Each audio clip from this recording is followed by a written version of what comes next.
നമ്മളിന്ന് ഇവിടെ വായനാ ദിനം ആചരിക്കുകയാണ്. വായനാ ദിനം ശരിയാണ്. കേരളത്തിൽ 5000-ലേറെ ലൈബ്രറികളുണ്ട്. ഒരു സാധാരണ മനുഷ്യൻ കേരളത്തിലുടനീളം നടന്ന് ഗ്രന്ഥശാല പ്രസ്ഥാനത്തിന് ഊടും പാവും പകർന്നു. ഇപ്പോൾ നമ്മളെ കെട്ടിട നികുതിയിൽ നിന്നുമൊക്കെ അല്ലെങ്കിൽ ഒരു ഭാഗം നമ്മൾ കേരളം മാത്രമാണ് അങ്ങനെയൊക്കെയുള്ള കാര്യങ്ങൾ ചെയ്യുന്നത്. ഒരു ഭാഗം മാറ്റി വെച്ചുകൊണ്ട് ഗ്രാൻറ്റുകൾ കൊടുക്കുന്നു. നമ്മളെ നാട്ടിൻ പ്രദേശങ്ങളിലൊക്കെ നമ്മളിപ്പം നഗരത്തിൽ വന്ന് താമസിക്കുന്നവരാണെങ്കിൽ പോലും നമുക്കൊക്കെ ഒരു ഗ്രാമവും ഗ്രാമപ്രദേശങ്ങളൊക്കെ ഉണ്ട്. അവിടെ നിന്നൊക്കെ തുടങ്ങിയ ആൾക്കാരാണ് നമ്മൾ.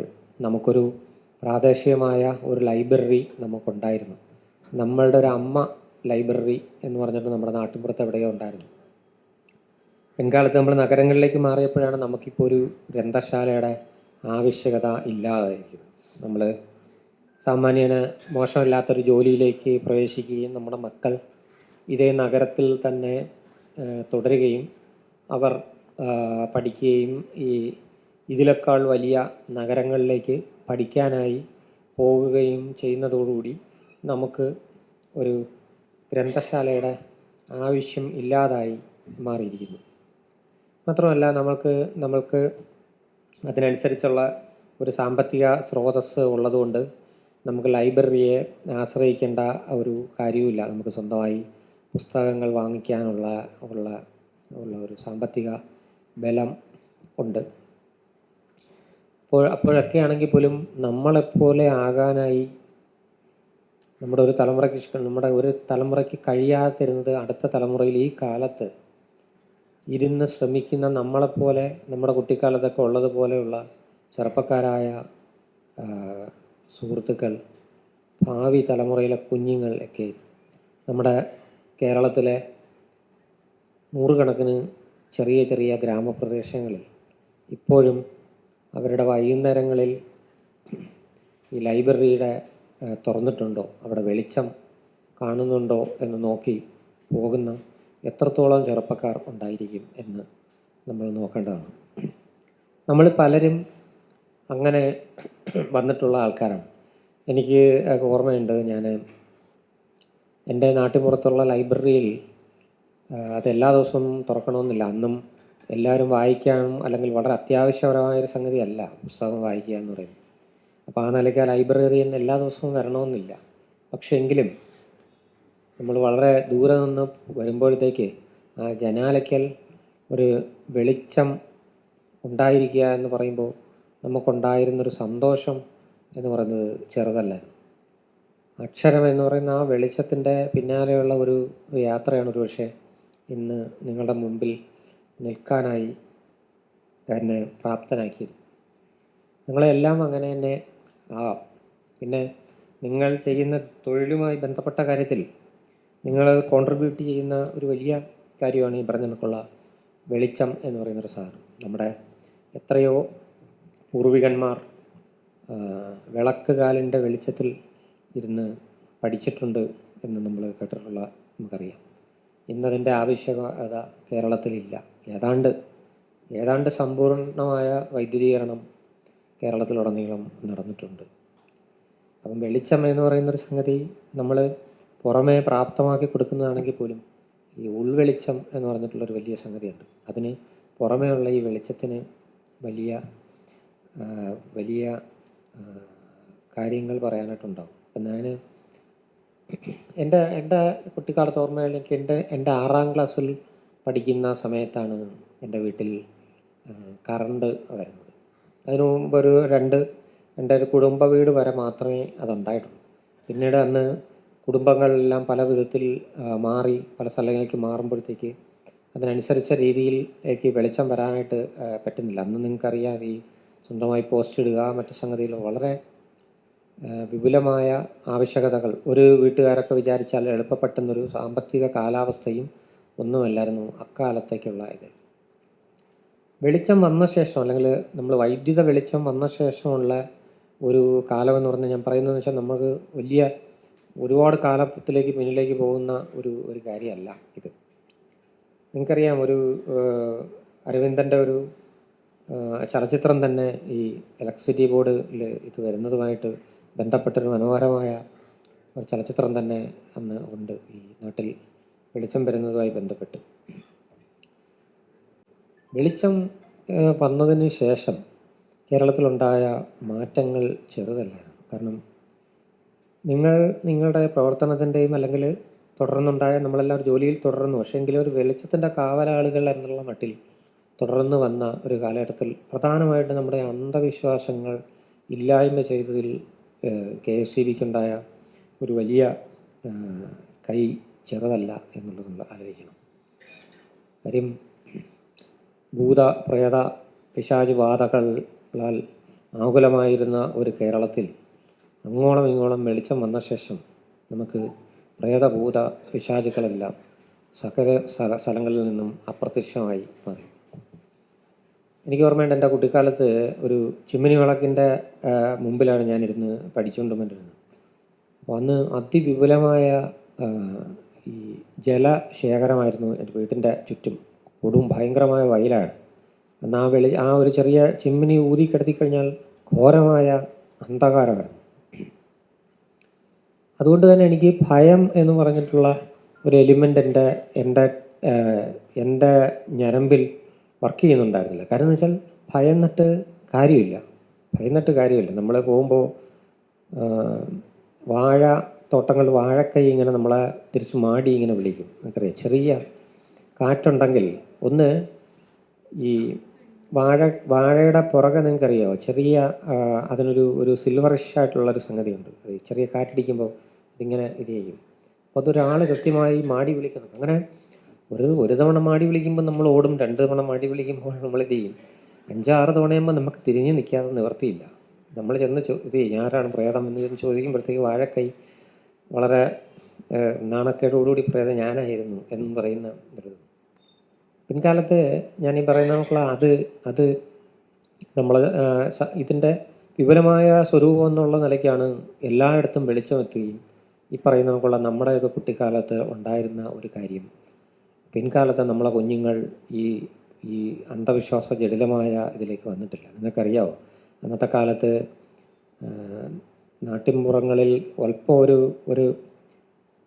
ഒരു ഹൈ റേഞ്ച് പ്രദേശങ്ങളിലേക്ക് പോകുന്നതൊക്കെ പ്രധാനപ്പെട്ട ഒരു സംഗതിയായിരുന്നു ആനമർദ്ദ എന്നൊക്കെ പറഞ്ഞിട്ട്.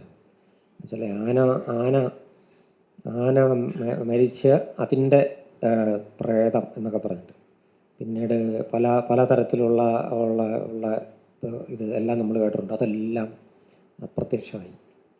ആനമർദ്ദയെ സംബന്ധിച്ചുള്ള ഒരു വലിയ കഥ എനിക്ക് ഓർമ്മയുണ്ട്. കഥയല്ല, കേരളത്തിലെ യുക്തിവാദി പ്രസ്ഥാനത്തിൻ്റെ തലവനായിരുന്ന ശ്രീ A.T. കോവൂര്, അദ്ദേഹം ആണ് സായിബാബയൊക്കെ അന്നത്തെ കാലത്ത് വെല്ലുവിളിക്കുകയും ഒക്കെ ചെയ്തത്. വലിയ മനുഷ്യനാണ്. കുട്ടിച്ചാത്തൻ ഏറ് പോലുള്ള കാര്യങ്ങൾക്കെതിരെയൊക്കെ വലിയ സമരം നയിച്ച A.T. കോവൂർ. അദ്ദേഹത്തിൻ്റെ ഭാര്യയും അതുപോലെ തന്നെ ഒരു യുക്തിവാദിയായിരുന്നു. അദ്ദേഹം കൊളംബോ യൂണിവേഴ്സിറ്റിയിലായിരുന്നു അദ്ദേഹം പ്രൊഫസറോ മറ്റോ ആയിരുന്നു. അപ്പം അന്ന് ഒരു ദിവസം സന്ധ്യാനേരത്ത് അദ്ദേഹവും ഭാര്യയും കൂടെ ഒരു പ്രഭാഷണം നിർവഹിക്കാനായിട്ട് പോയി വരികയാണ്. അപ്പോൾ അദ്ദേഹം ഒരിടത്ത് പാർക്ക് ചെയ്തു. ഒരുപാട് കാറുകൾ കിടപ്പുണ്ട്. രാത്രിയിൽ അദ്ദേഹം പ്രഭാഷണം നിർവഹിച്ചു. ഒരുപാട് സുഹൃത്തുക്കളെ കണ്ടു. അല്പം താമസിച്ചു പോയി. തിരിച്ചു വന്നപ്പോഴത്തേക്ക് അദ്ദേഹത്തിന് ഈ കാറ് എവിടെയാണ് കിടക്കുന്നത് എന്നുള്ളൊരു സ്ഥലഭ്രമം അനുഭവിച്ചു. കാര്യം എന്ന് വെച്ചാൽ വന്ന കാറുകളെല്ലാം പോയപ്പോഴത്തേക്ക് ഇവരുടെ കുറച്ച് 1-2 പേരുടെ കാറുകൾ മാത്രമായില്ല. അപ്പോൾ ഈ മൈതാനത്തിൻ്റെ ദൈർഘ്യം കൂടും. അപ്പോൾ ഒരു സ്ഥലഭ്രമം നമുക്കുണ്ടാവും. കറുത്ത കാറായിരുന്നു. അദ്ദേഹം ഇങ്ങനെ കാറ് പരതി മുമ്പോട്ട് നടക്കുന്ന കൂട്ടത്തിൽ പെട്ടെന്ന് ശ്രീ A.T. കോവൂർ അയ്യോ ആനമർദ്ദ എന്നിങ്ങനെ വിളിച്ചു. യുക്തിവാദി പ്രസ്ഥാനത്തിൻ്റെ തലതൊട്ടനായൊരു മനുഷ്യനാണ്. അയ്യോ ആനമർദ്ദ എന്ന് വിളിച്ചു. അപ്പോൾ ഈ ലേഡി പെട്ടെന്ന് അയ്യോ എവിടെ എന്ന് ചോദിച്ചു. ആലോചിക്കണം, അത് തുറന്നു പറയാനുള്ള ആർജവം ഉണ്ടായിരിക്കുക എന്ന് പറയുന്നതാണ് ഏറ്റവും വലിയ. അദ്ദേഹത്തിന് ആത്മകഥയിൽ എഴുതിയിട്ടുണ്ട്. പിന്നെ ഈ ഇന്ത്യൻ എത്തിയിസ്റ്റ് പബ്ലിക്കേഷൻ എടമുറുക് ഇറക്കിയ ആ പുസ്തകത്തിൽ അതിലാണ് ഞാൻ അന്നേ കാലം വായിച്ചത്. അപ്പോൾ അതിന് പെട്ടെന്ന് തന്നെ പക്ഷേ അദ്ദേഹത്തിൻ്റെ ബോധ്യങ്ങളിലേക്ക് മടങ്ങി വന്നു. എന്നിട്ട് അദ്ദേഹം പറഞ്ഞു സാധനം വെച്ചാൽ എൻ്റെ മക്കൾ ഒരിക്കലും ഒരു ആനമറുതയെ കണ്ട് ഭയക്കത്തില്ല. കാര്യം എന്ന് വെച്ചാൽ അവരുടെ മനസ്സിൽ ഈ ആനമറുത എന്ന് പറഞ്ഞിട്ടുള്ള ഒരു എലിമെൻ്റ് ഇല്ല. അപ്പം നമ്മളുടെയൊക്കെ മക്കളുടെ മനസ്സിൽ ആ സംഗതിയില്ല. ഇല്ലാത്ത സംഗതിയെ എങ്ങനെയാണ് നമ്മൾ ഭാവന കൊള്ളുന്നത് എന്നാണ് അദ്ദേഹം എനിക്ക് പറഞ്ഞത്. ഇന്നും കൊളംബോ യൂണിവേഴ്സിറ്റിയിൽ അദ്ദേഹത്തിൻ്റെ ശരീരം ഈ അസ്ഥികൂടം പഠനത്തിനായിട്ട് മറ്റോ കൊടുത്തിട്ടുണ്ട്.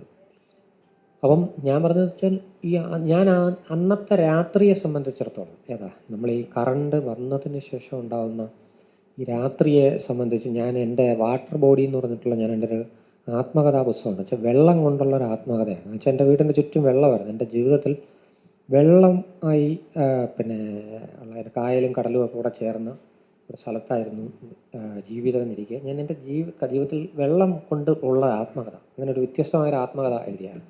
അപ്പം അന്നത്തെ രാത്രിയിൽ ഞാൻ ഈ ആ പാടത്തിൻ്റെ അകത്ത് ആദ്യമായിട്ട് കറണ്ട് വന്നതിനെക്കുറിച്ചുള്ള വിപുലമായിട്ട് എഴുതിയിട്ടുണ്ട്.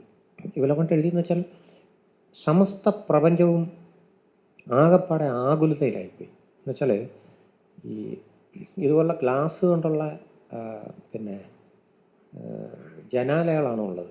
അന്ന് രാത്രി എനിക്ക് കിടന്നുറങ്ങാൻ പറ്റിയില്ല. എന്ന് വെച്ചാൽ അത് അതിഭയങ്കരമായ രീതിയിലുള്ള ഒരു പിന്നെ സമഗ്രമായൊരു പ്രപഞ്ചം സംവിധാനം അവിടെ നിലനിൽപ്പുണ്ട്. എന്ന് വെച്ചാൽ വണ്ടുകൾ, പിന്നെ പലതരത്തിലുള്ള പ്രാണികൾ, ഇതെല്ലാമേ വന്ന് ഈ ജനാലയ്ക്കൽ വന്ന് അടിക്കുകയാണ് ഈ സാധനം വന്നിട്ട്.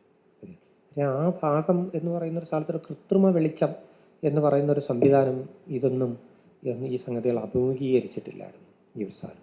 അത് ഞാൻ വളരെ വിപുലമായിട്ട് എഴുതിയിട്ടുണ്ട്. അപ്പം കൃത്രിമ വെളിച്ചം വന്ന ശേഷം നമ്മൾ മനുഷ്യർക്ക് വളരെയേറെ ഗുണപരവും മറ്റു സാങ്കേതികമൊക്കെ ആയെങ്കിലും മറ്റ് എല്ലാ ജീവജാലങ്ങൾക്കും അത്ര ഇതല്ല.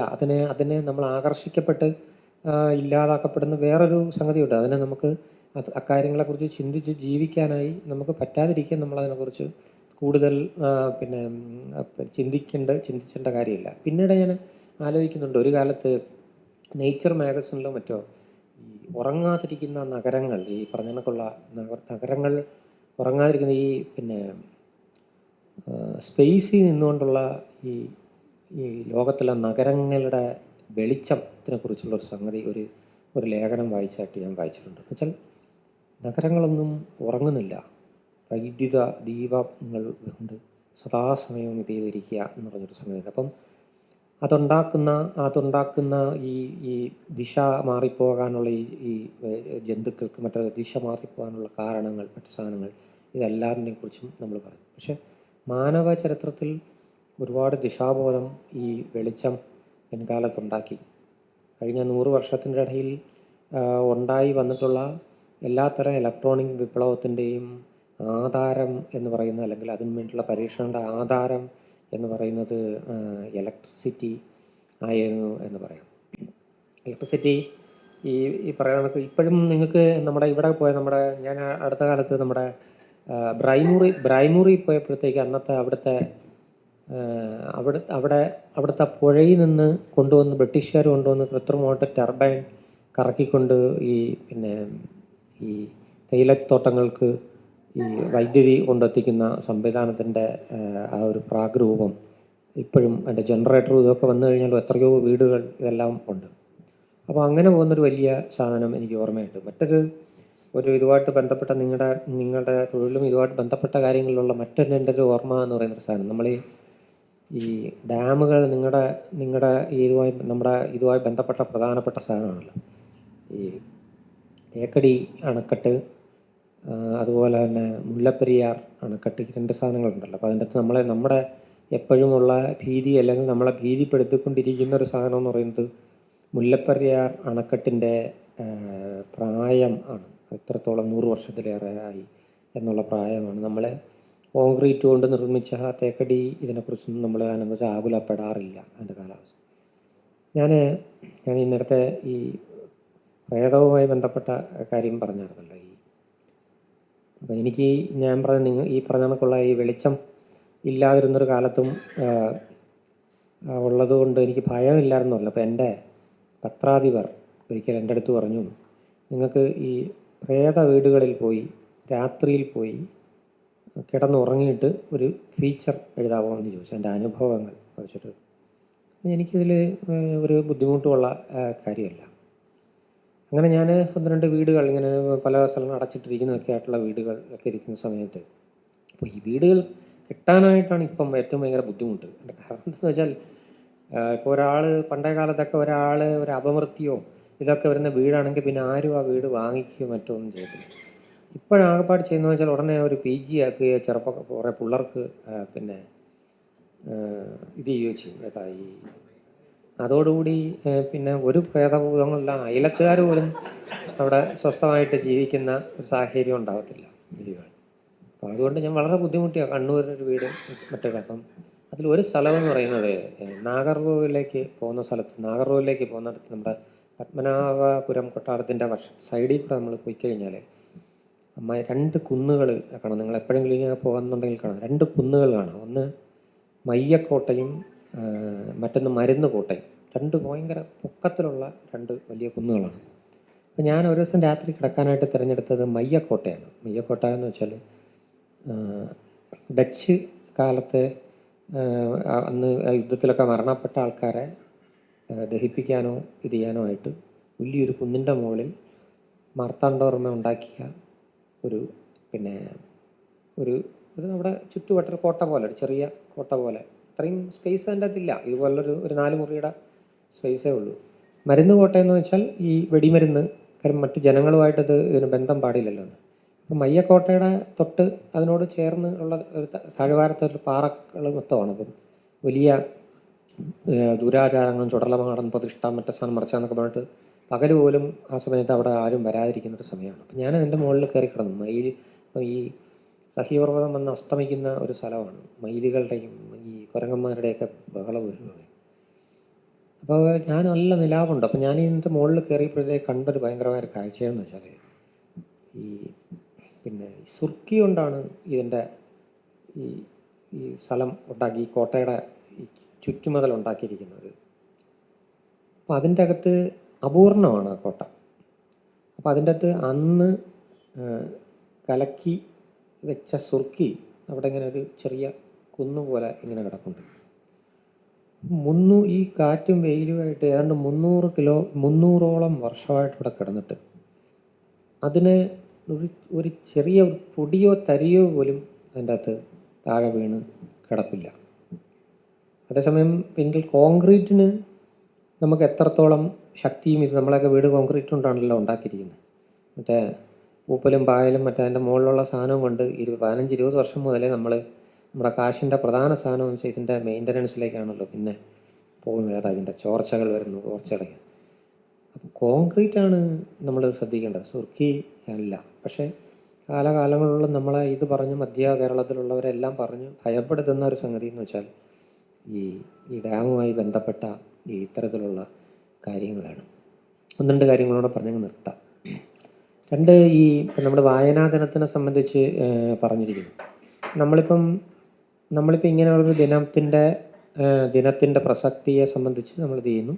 നിങ്ങളൊരു എഴുത്തുകാരനെ വിളിച്ചുകൊണ്ട് വന്നു. അയാളുടെ ഉപജീവനം എഴുത്താണല്ലോ. അപ്പോൾ അയാളെ എഴുത്തിനെ കുറിച്ച് പിന്നെ മോശമായിട്ടൊന്നും അയാൾ പറയത്തില്ലല്ലോ. അപ്പം ഞാൻ സത്യത്തിൽ കേരളത്തിലുള്ള ഈ ഒരുമാതിരിപ്പെട്ട സ്ഥലങ്ങളിലൊന്നും ഇത്രയും ഒരു ചെറിയ ഭാഷയ്ക്കകത്ത് വെച്ചിട്ട് എഴുത്തുകൊണ്ട് അത്യാവശ്യം ജീവിക്കാൻ പറ്റുന്നൊരു സ്ഥലം വേറെ അധികം പേർക്കുണ്ടെന്ന് തോന്നുന്നില്ല. ഒരു കേരളത്തിലൊരു 10-12 എഴുത്തുകാരെങ്കിലും പുസ്തകം പൈസ കൊണ്ട് അത്യാവശ്യം കുഴപ്പമില്ലാതെ നിങ്ങൾ വായനക്കാരുടെ പൈസ കൊണ്ട് തന്നെ പോകുന്നൊരു സ്ഥലമാണ് കേരളം. ഭാഗ്യവശാൽ ഞാനതിലൊരാളാണ്. അപ്പം എന്ന് കരുതിയിട്ട് നമ്മൾക്ക് വായന ഇഷ്ടമല്ല എന്നിരിക്കെ നിർബന്ധിതമായി വായിപ്പിക്കപ്പെടാനുള്ള ഒരു ദിവസമല്ല വായനാ ദിനം എന്ന് പറയുന്നത്. എനിക്ക് വായിക്കുക എന്നുള്ളത് എനിക്കിഷ്ടമല്ല. എനിക്ക് വേറെ പല തരത്തിലുള്ള ഇഷ്ടങ്ങളും ഈ സംഗതിയുണ്ട്. അപ്പം നമ്മൾ ജീവിക്കുന്നത് നമ്മളുടെ ഇഷ്ടവും നമ്മളുടെ ക്രമവും. ഓക്കെ, വായന കൊണ്ടുണ്ടാകുന്ന ഒരുപാട് ഗുണങ്ങളുണ്ട്, അതിലേക്ക് ഉള്ള ഒരു സാധ്യത നോക്കും. പക്ഷെ ഞാൻ എത്രയൊക്കെ വായിച്ചു നോക്കിയിട്ട്, എത്ര പേജ് വായിച്ചു നോക്കിയിട്ട് എനിക്ക് ഉറക്കം വരുന്നതല്ലാതെ എൻ്റെ ജീവിതത്തിൽ പറ്റുന്നില്ല എന്നിരിക്കുന്ന ഒരാളിന് നിർബന്ധിതമായി അങ്ങനെ വായിക്കേണ്ടതായ ഒരു സാഹചര്യവും നമുക്കില്ല. റീൽസ് കാണുന്നതാണ് എൻ്റെ ആനന്ദം എന്നുണ്ടെങ്കിൽ ഞാൻ റീൽസ് കണ്ടുകൊണ്ടിരിക്കുക എന്നുള്ളത് മാത്രമേ ഉള്ളൂ. അതിനകത്ത് വേറെ പ്രത്യേകിച്ചുള്ള ഒരു കാര്യം എൻ്റെ അകത്തില്ല. പിന്നെ ഇതിൻ്റെ അകത്ത് രണ്ട് മൂന്ന് കാര്യങ്ങൾ ഇതിൻ്റെ അകത്തുണ്ട്. ഒന്ന് അതിൻ്റെ അകത്തുള്ളൊരു ജനാധിപത്യം നമ്മളൊന്ന് ശ്രദ്ധിക്കേണ്ട സാധനമുണ്ട്. ഒന്ന്, നമ്മൾ കാണാൻ ഇഷ്ടമില്ലാത്ത കാര്യങ്ങളാണ് കംപ്ലീറ്റ് നമ്മുടെ വിരൽത്തുമ്പിലേക്ക് വന്ന് മറിയുന്നത്. ഇതെന്തൊക്കെയാണ് നമ്മൾ കാണേണ്ടത് എന്നുള്ളത് തീരുമാനിക്കുന്നത് നമ്മളല്ല എന്ന് പറയും. ഇപ്പം പിന്നെ ഇവിടെ ആഫ്രിക്കയിൽ നിന്ന് പോയ മനുഷ്യനെല്ലാം കഴുതപ്പുലികൾ 4-5 ചേർന്നിട്ട് മാടിനെ പിടിക്കുന്നതും മറ്റു സാധനങ്ങൾ പിടിക്കുന്നതും അതിനെ ജീവനോടെ കടിച്ച് പറിച്ച് തിന്നുന്നതും ഇതെല്ലാം നമ്മൾ കണ്ടാണ്. ഇത് അത്രയും വന്ന് നിറയുന്നതുമായ സാധനം. എന്തുകൊണ്ടാണ് അത് വന്ന് നിറയുന്നതെന്ന് ചോദിച്ചു കഴിഞ്ഞാൽ അതിനൊക്കെ നല്ല രീതിയിലുള്ള കാഴ്ചക്കാരുണ്ട്. നമുക്കൊക്കെ അത് കണ്ടു കഴിഞ്ഞാൽ നല്ല രസവുമാണ് ഈ സാധനം.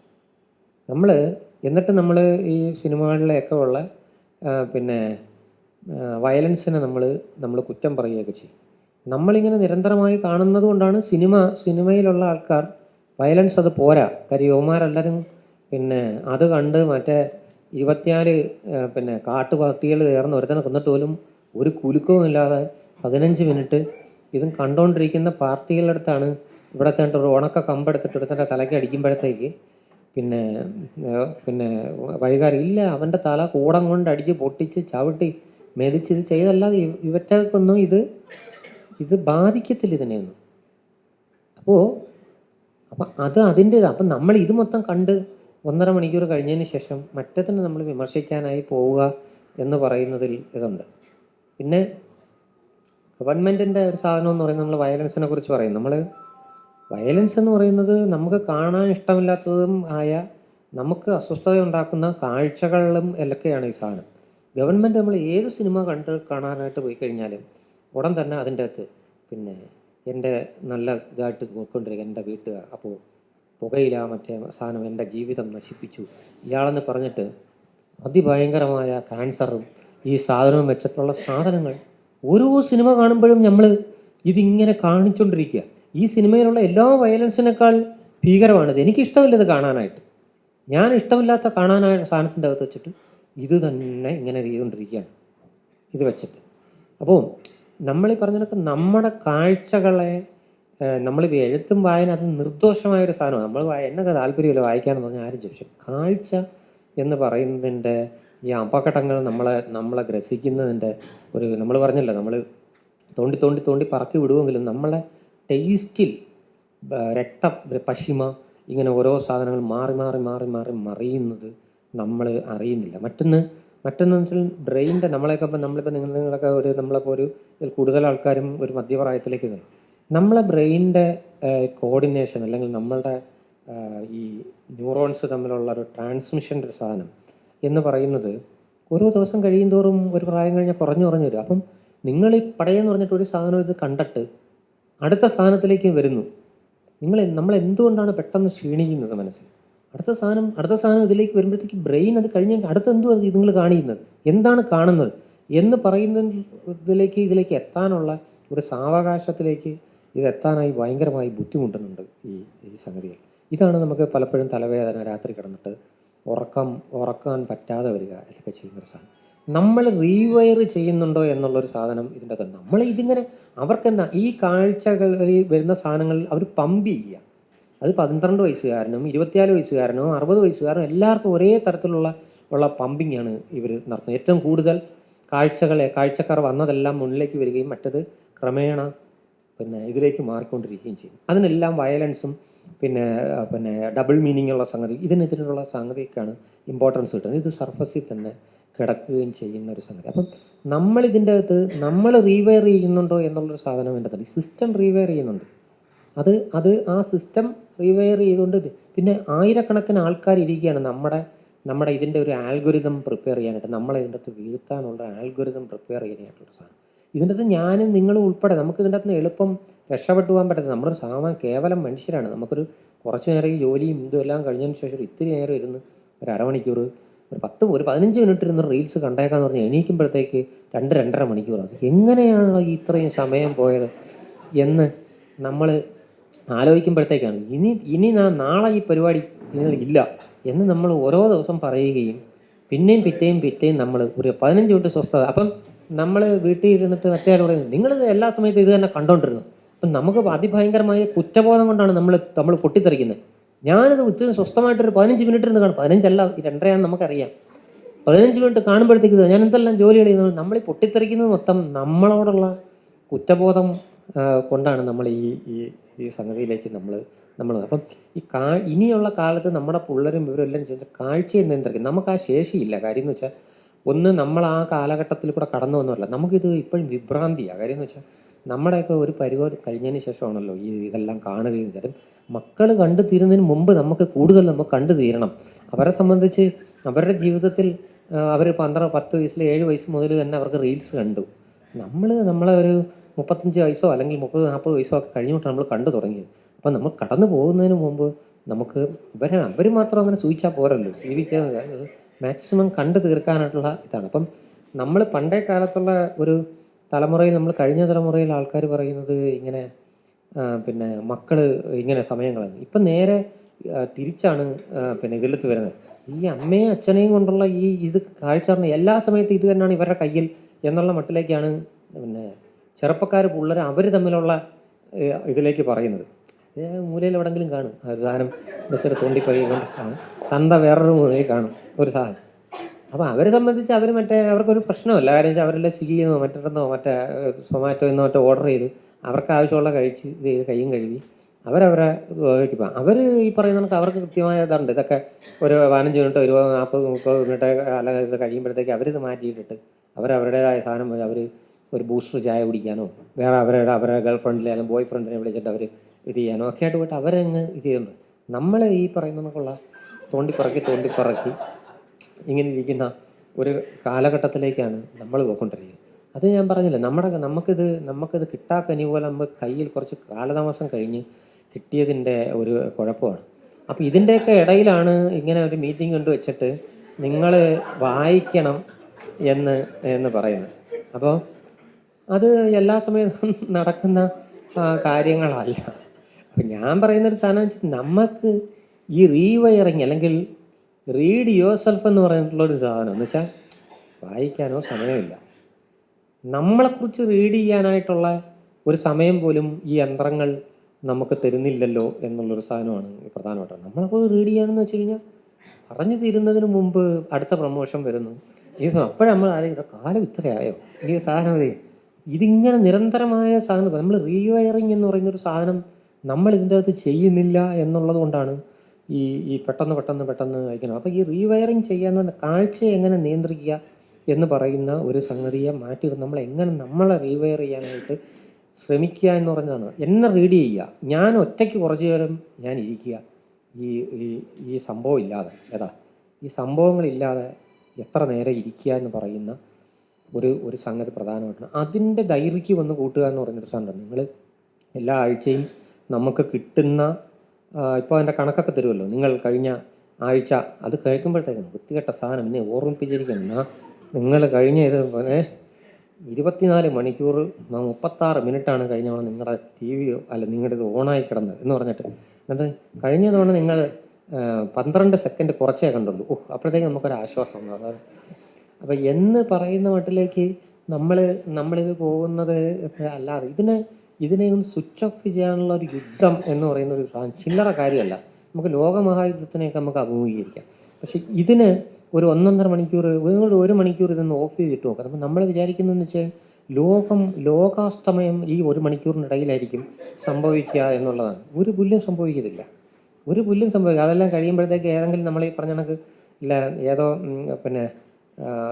നമ്മൾ തലേന്ന് രാത്രിയിലൊക്കെ ചെറിയ തോട്ടിലൊക്കെ കൊണ്ട് ഇതുകൊണ്ടിടും. പിറ്റേന്ന് രാവിലെ വരുമ്പോൾ ഒരു ചെറിയ പരല് കുഞ്ഞോ മറ്റോ സാധനമൊക്കെ കിട്ടുന്നത് പോലെ ആരോ ഒരാവശ്യമില്ലാത്ത ഒരു കോളോ ഏതോ ഒരു ഇടത്തിൻ്റെ കോളോ ഒക്കെ മാത്രം ഒരു 4 ദിവസം നിങ്ങളവിടെ ടൂർ പോയി അവിടെ അപ്പോഴും നമ്മൾ അവിടെ ചെന്നിട്ട് ഇതെടുക്കും. റോമിങ്, ഇൻ്റർനാഷണൽ റോമിങ് ഇതൊന്നുമില്ലെങ്കിൽ ഒന്നും സംഭവിക്കത്തില്ല. നിങ്ങൾ അറ്റ്ലീസ്റ്റ് പുറത്തു പോകുന്ന സമയങ്ങളിലെങ്കിൽ ഇതൊന്ന് ഓഫ് ചെയ്തിടാനായിട്ടുള്ള ഒരു മാർഗ്ഗം. നിങ്ങളെന്ന് ഞാൻ പറയുന്നത് ഞാൻ എൻ്റെ അടുത്തും കൂടാണ് ഇത് പറയുന്നത് കേട്ടോ. ഞാനിത് ചില ദിവസങ്ങളിൽ ഇപ്പം ഞാൻ ചെയ്യുന്നതെന്ന് വെച്ചാൽ എന്നെക്കൊണ്ട് പറ്റുന്നില്ല. നമ്മളിപ്പോൾ ഒരു പ്രായം കഴിഞ്ഞിട്ട് മറ്റേ ഞാൻ മൾട്ടിപ്പിൾ സാധനങ്ങൾ നമ്മൾ ചെയ്യുമായിരുന്നു, മൾട്ടിപ്പിൾ സാധനങ്ങൾ ചെയ്യും. അപ്പം സ്ത്രീകളെ കുറിച്ചൊക്കെ നമ്മൾ പറഞ്ഞു വെച്ചാൽ അതിൻ്റെ ഇതിനൊക്കെയുള്ള മൾട്ടിപ്പിൾ ജോലികൾ ചെയ്യുന്ന ഭയങ്കര അങ്ങനെയൊക്കെ പറഞ്ഞു വെച്ച് അവരങ്ങ് അടിച്ച് ഇത് ചെയ്ത് വെച്ചിരിക്കുക. ഇത്രയും പണികൾ ചെയ്യിക്കാനായിട്ടുള്ള ചെയ്യേണ്ടതാണ്. അവർ മൾട്ടിപ്പിൾ സാധനങ്ങളുടെ ആൾക്കാരാണ്. ഇപ്പോൾ ഇന്നുള്ള കാലത്ത് അങ്ങനെയൊന്നുമില്ല. സ്ത്രീയും അതുപോലെ മരുന്നും അങ്ങനെ മൾട്ടിപ്പിൾ ഒന്നും, എല്ലാവരും മൾട്ടിപ്പിൾ ടാലൻറ്റഡ് ആയിട്ടുള്ള ആൾക്കാർ തന്നെ എന്നിരിക്കെ നമ്മളുടെ മൾട്ടിപ്പിൾ ടാലൻസ് ഒക്കെ നമ്മൾ ഒന്ന് ഒതുക്കി വെച്ചിട്ട് ഞാൻ എന്ന് പറയുന്നിട്ടുള്ള ഒരു സംഗതിയുമായി ഞാനും മാത്രം ആയിട്ട് കുറച്ച് നേരം ഇരിക്കുകയായിരുന്നു. അതാണ് സെൽഫ് റീഡിങ് എന്ന് പറയുന്നത്. അതാണ് ഞാൻ ഈ വായനാ ദിനത്തിൽ അഡ്വക്കേറ്റ് ചെയ്യുന്ന ഒരു സാധനം. അല്ല നിങ്ങൾ നാളെ മുതൽ പോയിരുന്നിട്ട് വായിച്ചിട്ട് മറ്റേ സി വി രാമപിള്ളയുടെ ധർമ്മരാജയെ തുടങ്ങിക്കളയാം എന്ന് പറഞ്ഞിട്ട് വിചാരിക്കുന്ന ഒരു സാധനമല്ല. നമ്മൾ ചെന്നിരുന്നിട്ടൊരു 15 മിനിറ്റ് ചെന്നിരുന്നതിന് ശേഷം എന്തൊക്കെയാണ് സംഭവിക്കുന്നത് ഈ ലോകത്ത്, എന്നിൽ എന്തൊക്കെയാണ് സംഭവിക്കുന്നത്, എന്തൊക്കെയാണ് എൻ്റെ ചുറ്റുവട്ടത്ത് സംഭവിക്കുന്നത്. ഒരു ചെടി ഈ ഒരു കൊണ്ടുപോയി ചെടിക്ക് എന്ത് സംഭവിച്ചു, അതൊക്കെ വാടിക്കരിഞ്ഞ് പോയിട്ട് കുറേ കാലമായി ഇങ്ങനെ. ഇതല്ലാതെ ഒരു സാധനത്തിന് ഇപ്പം വെള്ളം ഒഴിച്ചു, അങ്ങനെ നമ്മളൊരു റീവയറിങ്, ഒരു ചെറിയൊരു ഡ്രിഫ്റ്റിംഗ് നടത്തുമ്പം നമുക്കുണ്ടാകുന്നൊരു വ്യത്യാസം അതിഭയങ്കരം ആയിരിക്കും. ആ ഒരു നമ്മളെ തന്നെ ഒന്ന് റീഡ് ചെയ്യാനായിട്ടുള്ള ഒരു സ്പേസായിട്ടാണ് സത്യത്തിൽ ഈ റീഡിങ് ഡേ നമ്മൾ കണക്ക് കൂട്ടേണ്ടത്. അല്ലാതെ നമ്മൾ വെറുതെ ആചാരം പോലെ വന്നിട്ട് ഇത് ചെയ്ത് പിന്തിരിഞ്ഞ് പോവുക എന്നുള്ളതല്ല. അത് മാത്രം പറഞ്ഞുകൊണ്ട് നിർത്തട്ടെ. നമസ്കാരം.